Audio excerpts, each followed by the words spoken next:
Hello everyone, welcome back to Omegon 2 Electric Boogaloo. Today I'd like to talk about flagging. You know, that thing cowards do. They do it as a way of trying to make it seem like they're more powerful or dominant over another person. It's like, I'm the alpha, you're the beta. That's nonsense. Or, you see something in a video you don't like, so you report it. Or, you're in that video, you don't like it. Or you're in that video but you don't like the creator. The list does in fact go on and goes on for quite some time. When it comes to flagging, if you are a creator yourself, you never want to be seen doing it. In the past, more respectable names, at one point, or another anyway, would get caught out flagging and their career would be over. The biggest name would be Mundane Matt. He got busted. He had a redemption arc though. Hell, a month ago he reintroduced himself on his channel. He is, in the eyes of many, still a liar, deceiver, grifter, whatever you want to call him.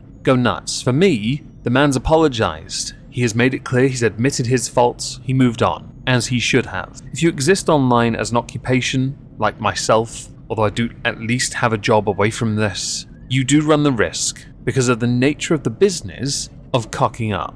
How you handle that really defines you. If you're the type, though, to go after someone's channel that isn't remotely connected to your issues with the creator, say for example you're within commentary, like myself. The creator has an ASMR channel, or they have a poetry channel, a reading channel, a narration channel. Basically a channel that is not remotely connected in any way, shape or form to commentary. And you go and decide, oh whoa, oh no, that channel must go, then yes, there are going to be a number of issues. Then again, you shouldn't flag any of their channels anyway. Just because you don't like the creator doesn't mean you should deprive that person of the chance to create the content that they enjoy making and other people enjoy consuming. This is important. There are some creators who breach TOS. Yes, there are some creators who violate it on a daily and have been known to have suffered a consequence, even if it was only briefly, to then continue making those same mistakes over again. Yes, I'm referring to Chantel, aka Foodie Beauty, aka the Bees Queen, who after being yeeted off YouTube for violating the nudity policy, came back and then continued to violate the nudity policy. But again, that is a segue away from the original point of, if that channel is not remotely connected to the issue you have with the creator, then you really shouldn't be in any way, shape or form flagging that channel off the planet. There are a number of ways a creator can reach out to another creator if they take great umbrage with something they feature in their videos. I in the past used to use a clip where ranting feminist Claudia Brown said "in your arse" after irate Alex, formerly Bear, had said "I have downs." Because I thought it was the funniest way to end my videos, she asked me to remove it, and I simply said, how about I just don't upload future videos with that clip in? And she said, fantastic, thank you. Moved on, fantastic, no beef, no muss, no fuss, no qualms, quarrels, arguments. Doesn't need to be that way. But then we come to the niggling, nagging problem with people who can't let it go, they just can't. In some instances it's because it is free content. It is in some instances because it's easy content and money is to be made in those hills. It is also because it involves people who are dubbed drama whores. It is because some people in these issues usually gravitate towards each other because they can't help but fight each other, whether it be because of generational gaps, inappropriate behavior, or simply because people involved, some, mostly, maybe all, who knows, are complete and utter tosspots. I wonder if I've reeled off enough instances here where flagging will occur because of the pettiness of the people involved. And it usually comes down to that. Petty, childish, vindictive behavior. Because instead of having those discussions or simply asking for things to stop, which is all it takes really, how about we agree to disagree and go our separate ways? People cannot help, because it's the internet and everyone's big brave, they cannot help but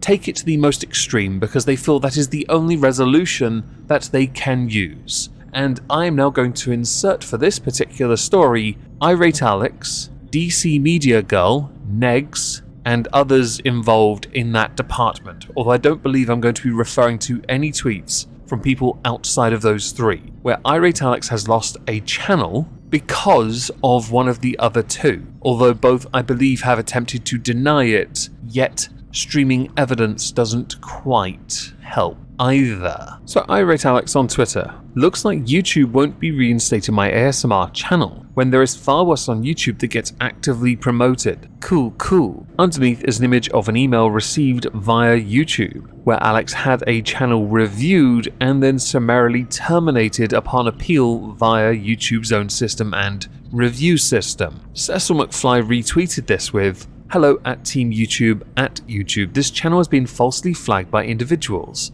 Can this be looked into further? There are a group of individuals harassing Alex, attempting to deplatform him falsely, and there are many examples of these individuals admitting to this campaign." Underneath, a number of other creators tagged to better network and promote and get the attention that this kind of incident requires. Cecil McFly a few hours later tweeted, "Beggs did YouTube for over a decade and doesn't understand how it works. Now he's live streaming and threatening to flag Alex's main channel down. Remember to press S to spit on flaggots." Further proving the point that those that flag are not respected on YouTube. They really aren't. Now there is some pettiness involved in this. Alex uses very blunt language when describing an individual. The point of that is to hurt your feelings. It is to make you feel like crap. And the context for this one is because somebody's asking questions about his personal life that he does not put on his channel. And that's kind of a point. You, the people who are against him, put your personal life all over social media. So many people ask questions about it. The same cannot be said for Alex, but you are attempting to do that to level the playing field. You are playing with bad tactics on an equally bad target, which makes you look really, really bad. Negs, cope harder. Stop breaking TOS. Did you read what you just said in this tweet? You're crying that you were held accountable. You have been a spoiled brat. About time you got slapped. An image underneath from Alex's ASMR NSFW account. Awful quick review, YouTube. At Team YouTube, your people didn't even have this to review long enough to review it. You allow much worse that is age restricted or even public. I'm obviously being very unfairly targeted by harassers. Quote retweet by Alex. Good to know that Negs and DC will flag and brigade one's channel completely off YouTube even though it has nothing to do with any drama with them. Cool. Both your channels are next pussy. It's interesting to note really that Negs is all about this because it wasn't long ago he got flagged off YouTube for some rather, interesting behaviour. There's a change.org petition to get him back. People supported getting him back and Alex was one of them, I believe. We creators have certain rules when it comes to people being yeeted off the site. It's not the same as TOS. But we do abide TOS. Why? Because YouTube is the biggest platform for us creators to use to better get our messages out there or our creativity out there. And I know, insert obvious, but you're in commentary, therefore there's no creativity. You sucker. Get a job. And you have a point there. DC Media Girl replied to Alex, "We didn't report your channel, you lunatic. Neither of us even knew the name of your ASMR channel. If you broke TOS, that's a you problem. I am beyond sick of your lies, your stalking, and your unhinged obsession with us,"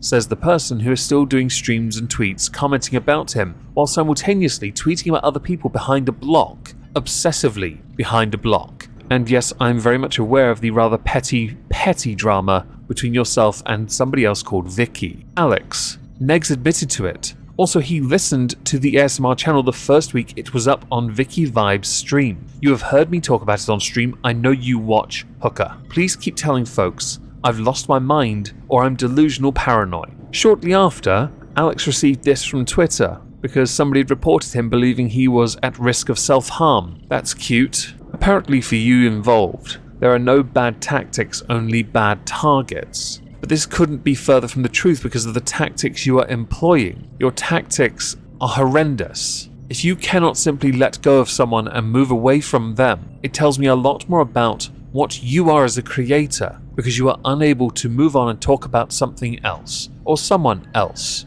Then again, as a number of you involved have frequented Hater Nation, who obsessively make content on a daily concerning 3 to 4 people, it's not a surprise that you can't let things like this go either on Twitter. How gauche.